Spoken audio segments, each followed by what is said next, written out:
Lawrence Bishnoi ये वो gangster है जो जेल में बंद होकर भी अपनी बादशाहत चला रहा है। नॉर्थ इंडिया का वो खौफनाक चेहरा जिसने मौत को अपना खेल बना लिया है।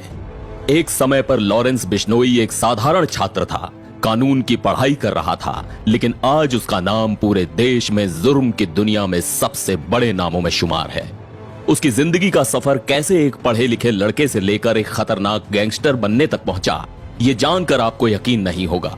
जेल की सलाखों के पीछे होने के बावजूद वो महंगे कपड़े पहनता है, लाखों के जूते और करोड़ों का खर्चा जारी है। आखिर कैसे एक ऐसा इंसान जिसे कानून का रक्षक बनना था, अपराध की दुनिया का सबसे बड़ा खिलाड़ी बन गया? इस कहानी में छुपा है वो सच जिसने नॉर्थ इंडिया के क्राइम वर्ल्ड को पूरी तरह बदल कर रख दिया। आइए जानते हैं लॉरेंस बिश्नोई की जिंदगी के वो अनछुए पहलू। लॉरेंस बिश्नोई का असली नाम बाल करण बराड़ था, लेकिन स्कूल के दिनों में उसकी आंटी ने उसे लॉरेंस नाम दिया क्योंकि उन्हें यह नाम ज्यादा स्टाइलिश लगा। लेकिन आज यही नाम खौफ का पर्याय बन चुका है। बिश्नोई गैंग का नेटवर्क कैसे फैला और कैसे ये गैंग नॉर्थ इंडिया में खौफ का दूसरा नाम बन गया, ये कहानी जितनी दिलचस्प है उतनी ही डरावनी भी।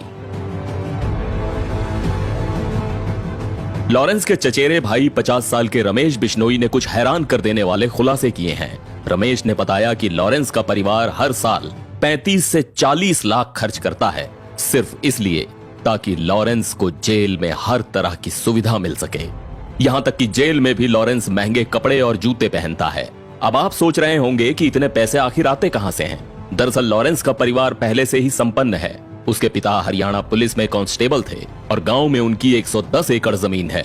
यानी पैसा तो पहले से ही था, लेकिन उसके बाद जो पैसे आए वो अपराध की दुनिया से थे। अभी कुछ दिन पहले ही महाराष्ट्र के पूर्व मंत्री बाबा सिद्दीकी की मुंबई में उनके बेटे के ऑफिस के बाहर गोली मारकर हत्या कर दी गई और इसका सीधा लिंक जुड़ा लॉरेंस बिश्नोई गैंग से। सोशल मीडिया पर बिश्नोई गैंग के सदस्य शुभम लोणकर ने खुलेआम इस हत्या की जिम्मेदारी ली।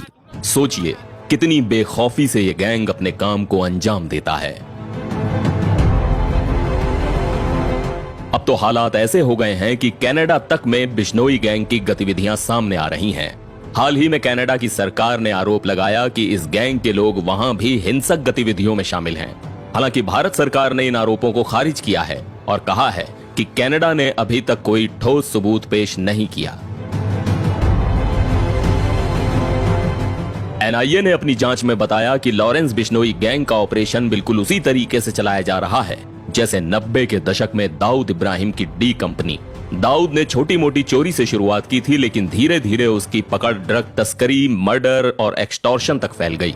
ठीक उसी तरह बिश्नोई गैंग ने भी अपनी शुरुआत छोटे मोटे अपराधों से की और आज इस गैंग के पास 700 से ज्यादा शूटर्स हैं, जिनमें से 300 पंजाब से जुड़े हुए हैं। 2020-21 में बिश्नोई गैंग ने एक्सटॉर्शन के जरिए करोड़ों की कमाई की, जो विदेशों में हवाला के जरिए भेजी गई। इस गैंग ने सोशल मीडिया प्लेटफॉर्म्स का भी जमकर इस्तेमाल किया है। फेसबुक, इंस्टाग्राम और यूट्यूब जैसी साइट्स पर बिश्नोई गैंग की उपस्थिति ने उसे युवाओं के बीच और लोकप्रिय बना दिया है। तो लॉरेंस बिश्नोई की यह कहानी हमें बताती है कि किस तरह एक साधारण लड़का अपराध की दुनिया में किंग बन गया। बिश्नोई गैंग का नेटवर्क न सिर्फ भारत बल्कि विदेशों में भी फैल चुका है और इस गैंग को रोकने के लिए अब एटीएस और एनआईए जैसी एजेंसियां लगातार काम कर रही हैं।